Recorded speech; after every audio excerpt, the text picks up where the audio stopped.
जय श्री कृष्ण, राधे राधे। तो बंधुओं, आज हम इस वीडियो में श्रीमद् भगवद गीता का 8वां अध्याय अक्षर ब्रह्म योग श्रवण करेंगे। किसी ने बहुत सुंदर बात कही है, नियत कितनी भी अच्छी हो, दुनिया तो बस आपका दिखावा देखती है, लेकिन वही उसका एकदम उल्टा है। आपका दिखावा कितना भी अच्छा हो, भगवान बस आपकी नियत देखते हैं। आप अपने शरीर में सारी चीजें देख पाएंगे, आपके शरीर में कहाँ दाग लगा है, कैसे कपड़े पहने हैं, आँख आपको दिखा देगी। लेकिन आँख को यदि देखना हो तो क्या साधन है आपके पास? आँख अपनी आँख को नहीं देख सकती है क्या? ये माथा नहीं देख सकती, आँखों के बिल्कुल नज़दीक दांत है, नहीं देख सकती। दर्पण को दिखाओगे तब यही आप उस दर्पण में देख करके अपने आप को निहार पाते हैं। उसी प्रकार इस आँख से भी अत्यंत नजदीक भगवान है, उसे हम नहीं देख सकते। ये आँखें नहीं देख सकती, ये मति नहीं देख सकती, ये मन नहीं देख सकता, फिर कौन दिखाएगा? बोले दर्पण है ये शास्त्र, ये शिव महापुराण, राम कथा, कृष्ण कथा, भागवत कथा, भगवत गीता, ये ग्रंथ। तो बंधुओं, 8वें अध्याय में जिसमें ब्रह्म, अध्यात्म और कर्म की बात की जाएगी, तो चलिए शुरू करते हैं आज की वीडियो को। इससे पहले कि आप श्रीमद् भगवद गीता के 8वें अध्याय की शिक्षाओं में खो जाए, अगर आप इस चैनल पर नए हैं और अभी तक आपने इसे सब्सक्राइब नहीं किया है, तो आज ही चैनल को सब्सक्राइब करके बेल आइकन को प्रेस कर दीजिए, ताकि हमारे वीडियोस की नोटिफिकेशन आपको मिलती रहे। तो चलिए शुरू करते हैं श्रीमद् भगवद गीता का 8वां अध्याय अक्षर ब्रह्म योग। अर्जुन ने कहा, हे पुरुषोत्तम, ब्रह्म क्या है, अध्यात्म किसको कहते हैं, अधिभूत क्या है और अधिदेव क्या कहलाता है? हे मधुसूदन, अधियज्ञ क्या है और इस देह में अधिदेह कौन सा है? मरने के समय में स्थिर चित्त वाले लोग तुमको कैसे जान जाते हैं? श्री कृष्ण भगवान बोले, जो अक्षर अविनाशी और परम श्रेष्ठ है वही ब्रह्म है। प्रत्येक वस्तु का स्वभाव अध्यात्म कहलाता है और समस्त चराचर की उत्पत्ति करने वाला जो विसर्ग है वही कर्म है। जो देह आदि नाशवान वस्तु है वही अधिभूत कहलाती है। विश्व रूप जो विराट पुरुष है वही अधिदेव है। और हे पुरुषों में श्रेष्ठ, इस देह में मैं ही अधियज्ञ हूँ। अंत काल में जो मेरा ध्यान करता हुआ शरीर त्याग करता है, वह निसंदेह मेरे शरीर को पाता है।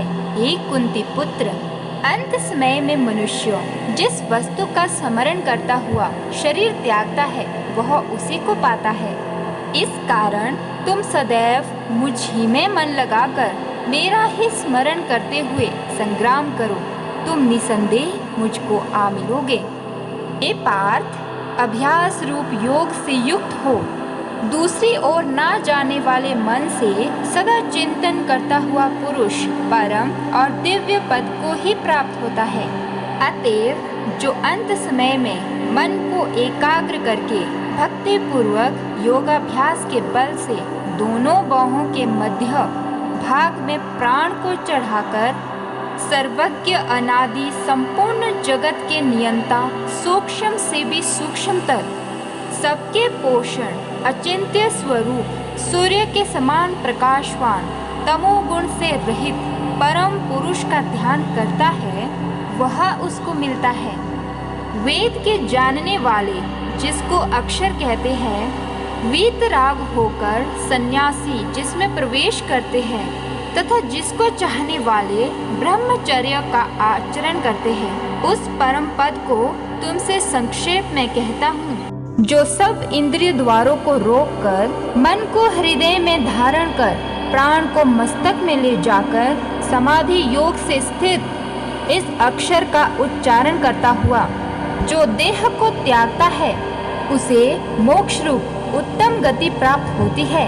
हे पार्थ, जो मुझ में ही मन लगाकर नित्य प्रति मेरा स्मरण करता है, उन सदैव स्मरण करने वाले योगियों को मैं बहुत सुलभ रीति से प्राप्त होता हूँ। मुझको प्राप्त होने पर परम सिद्धि को प्राप्त करने वाले महात्मा गण फिर यह जन्म नहीं धारण करते, जो नाशवान और दुख का घर है। हे अर्जुन, ब्रह्मलोक पर्यंत जितने लोक हैं वहाँ से लौटना पड़ता है, परंतु मुझ में मिलने से फिर जन्म नहीं होता। 1000 महायुगों का एक दिन होता है और 1000 महायुगों की एक रात्रि ब्रह्म का दिन होने पर अव्यय से सब व्यक्तियों का उदय होता है और रात को उसी में लय होता है। हे पार्थ, समस्त चराचर वस्तुओं का यह समुदाय दिन में बार बार उत्पन्न होकर रात्रि के आगमन में लीन हो जाता है।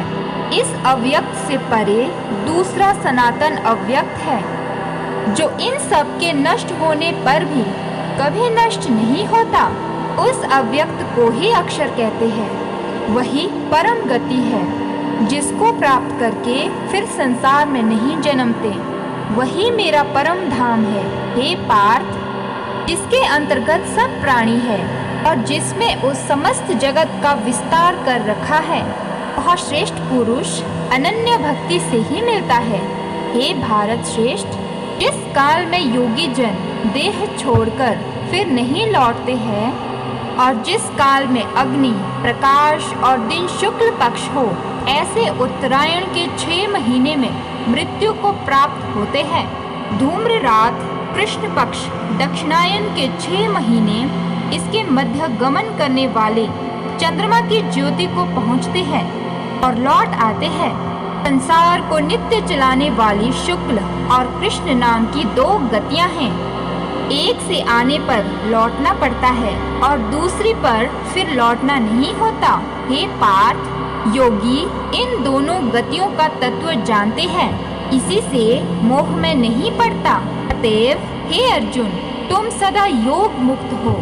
वेद, यज्ञ, तप और दान से जो जो पुण्य फल बतलाए गए हैं, योगी उन सबसे अधिक ऐश्वर्य प्राप्त है और सर्वोत्तम आदि स्थान पाता है। तो बंधुओं, ये था श्रीमद् भगवद गीता का 8वां अध्याय अक्षर ब्रह्म योग। और अब श्रीमद् भगवद गीता के 8वें अध्याय का महात्म्य श्रवण करते हैं। श्री नारायण जी बोले, हे लक्ष्मी जी, दक्षिण देश में नर्मदा नदी के तट पर एक नगर है। उसमें सुशर्मा नामक एक बड़ा धनवान विप्र रहता था। एक दिन उसने एक संत महात्मा से पूछा, हे ऋषि जी, मेरे संतान नहीं है। तब ऋषिवर ने कहा, तू अश्वमेघ यज्ञ कर, बकरा देवी को भेंट चढ़ा, देवी तेरे को पुत्र देगी। तब उसने यज्ञ करने को एक बकरा मोल लिया। तब बकरा कह कह शब्द करके हंसा। तब ब्राह्मण ने पूछा, हे बकरे, तू क्यों हंसा है? तब बकरे ने कहा, पिछले जन्म में मेरे भी संतान नहीं थी। तब एक ब्राह्मण ने मुझे भी अश्वमेघ यज्ञ करने को कहा था। मैंने सारे नगर में बकरा ढूंढा, परंतु बकरा हाथ न लगा। ढूंढते ढूंढते एक बकरी का बच्चा दूध पीता मिला। उस बच्चे समेत बकरे के मोल ले लिया। तब उसको बकरे के स्तन से छुड़ाकर यज्ञ करने लगा। तब बकरी बोली, अरे ब्राह्मण, तो ब्राह्मण नहीं, जो मेरे पुत्र को होम में देने लगा है, तू महापापी है। क्या यह कभी सुना है कि पराये पुत्र को मारने से किसी ने पुत्र पाया है? तू अपनी संतान के लिए मेरे पुत्र को मारता है। वह बकरी बहुत कुछ कहती रही, पर मैंने होम किया। तब बकरी ने श्राप दिया कि तेरा गला भी इसी भांति कटेगा।